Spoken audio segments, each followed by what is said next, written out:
Sistem daur ulang pakaian di dalam toko pertama di dunia ini sekarang dipasang di H&M di Stockholm, Swedia. Ini merupakan solusi melingkar untuk melawan perubahan iklim dan mengurangi limbah pakaian. Jika kita menggunakan misalnya kemeja katun daur ulang untuk membuat kemeja baru, tidak perlu menanam kapas lagi. Kita hanya menggunakan apa yang sudah diproduksi. Itu mode melingkar. Dan itulah inti dari Loop. Loop adalah sistem daur ulang toko pertama di dunia yang mengubah pakaian lama menjadi pakaian baru. Hanya dalam 8 langkah, Loop menyobek pakaian lama kita dan merajut pakaian baru dari serat lama, tanpa air, tanpa pewarna. Satu-satunya hal yang ditambahkan adalah beberapa bahan yang bersumber secara berkelanjutan untuk memperkuat benang. Ini harus dilakukan karena penghancuran mekanis memperpendek serat pakaian lama. Dan tentu saja, semoga pakaian baru tersebut dicintai selama mungkin.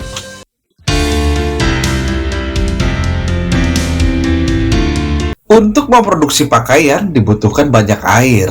Dari pakaian yang benar-benar dibeli dan dipakai oleh konsumen, 87% limbah pakaian dibuang ke tempat pembuangan akhir, TPA, atau dibakar.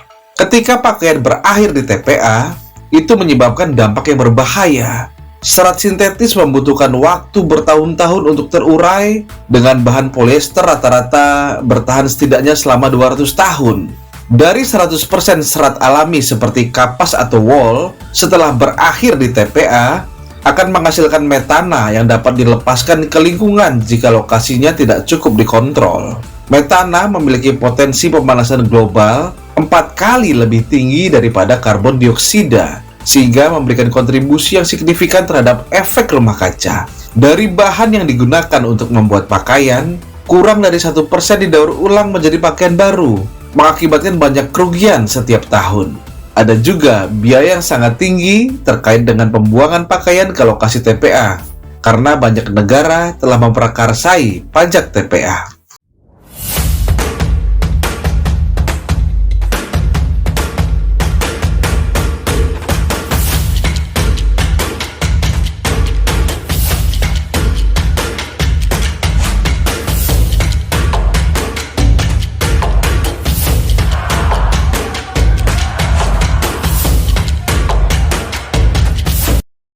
Di dalam kotak kaca seukuran kontainer pengiriman di toko H&M di Stockholm, Swedia, pelanggan kini dapat melepaskan t-shirt usang dan menyaksikan teknologi baru mulai mendaur ulang t-shirt tersebut menjadi pakaian baru. Mesin ini yang disebut Loop dikembangkan oleh Lembaga Penelitian Tekstil dan Pakaian Hong Kong, The Hong Kong Research Institute of Textiles and Apparel. Bekerja sama dengan Yayasan Nirlaba H&M, membersihkan dan mencabik-cabik kain lama, memintalnya menjadi benang dan kemudian merajutnya menjadi produk baru yang dapat diambil pelanggan di hari berikutnya. Saat ini, Loop adalah satu-satunya mesin daur ulang di dalam toko. Tetapi Lembaga Penelitian Tekstil dan Pakaian Hong Kong, yang supaya lebih mudah kita sebut sebagai Hakarita, akan melisensikan teknologi tersebut secara luas untuk membantu seluruh industri menjadi lebih sirkular. Ini penting karena untuk menciptakan perubahan nyata, semua merek memerlukan akses ke teknologi seperti Loop. Seluruh proses yang tidak menggunakan air atau bahan kimia ini memakan waktu antara 5 hingga 8 jam. Pelanggan menggunakan aplikasi untuk memilih jenis garmen baru yang mereka inginkan, dari kemeja rajutan hingga selimut bayi, lalu menyerahkan pakaian lama kepada petugas. Mesin mensterilkan pakaian lama dengan ozon, lalu mencabik-cabiknya menjadi potongan-potongan kecil yang disaring untuk menghilangkan kotoran.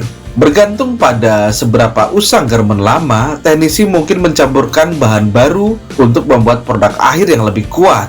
Produk baru ini hanya dapat berukuran sebesar yang diizinkan oleh garmen daur ulang.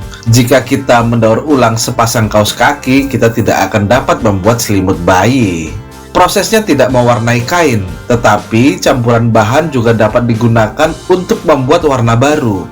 Kaos putih bisa dipadukan dengan bahan merah baru untuk membuat sweater merah muda baru misalnya.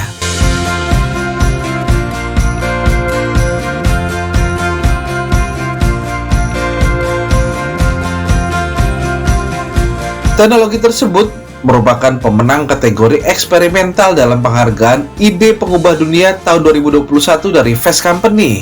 Dan teknologi ini juga berpotensi digunakan dalam skala yang lebih besar.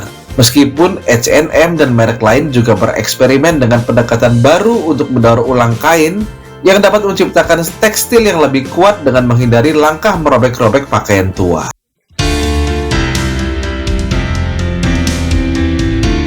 Proses dari mesin loop melibatkan 8 langkah. 1. Sanitasi, pembersihan. Pertama, pakaian bekas disanitasi di ruang ozon untuk menghilangkan mikroorganisme pada pakaian. 2. Pencacahan atau pembukaan. Pakaian tersebut kemudian diparut menjadi potongan-potongan kecil serat kain. 3. Penyaringan. Bahan yang diparut disaring untuk menghilangkan kotoran dan material virgin ekstra ditambahkan untuk penguat. 4. Proses carding. Rumpun alias campuran serat bersih kemudian digaruk dan diluruskan atau disejajarkan dengan orientasi yang sama sehingga menjadi jaring serat dan ditarik menjadi irisan. 5. Proses drawing. Jaring serat yang dibentuk menjadi sliver atau benang berdiameter besar dan sejumlah sliver ditarik bersama untuk membentuk unit yang diluruskan dengan kerataan yang lebih baik. 6. Pemintalan. Sejumlah sliver yang ditarik ini dimasukkan ke dalam rotor berkecepatan tinggi dan dipintal menjadi benang tunggal. 7. Penggandaan dan pemuntiran. 2 benang tunggal kemudian digabungkan dan benang ganda ini dimasukkan ke dalam mesin twister pemuntir. Benang-benang tunggal digandakan dan dipilin bersama untuk meningkatkan kekuatannya. 8. Merajut. Akhirnya benang tersebut kemudian dirajut menjadi desain baru yang siap pakai.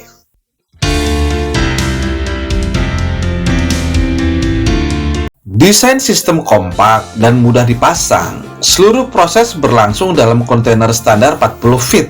Dengan desain anti getaran, kebisingan, dan pengendalian debu, lini produksi meminimalkan kebisingan dan gangguan terhadap aktivitas bisnis di sekitarnya. Dan juga dikonfigurasi untuk kompatibilitas operasional dalam ruang komunitas seperti pusat perbelanjaan. Prosesnya tanpa air yang secara signifikan menambah sifat sistem yang ramah lingkungan. Fitur-fitur ini berarti bahwa cetak biru sistem dapat dengan mudah diadopsi oleh pihak-pihak yang berkepentingan secara global, seperti merek fashion atau retail.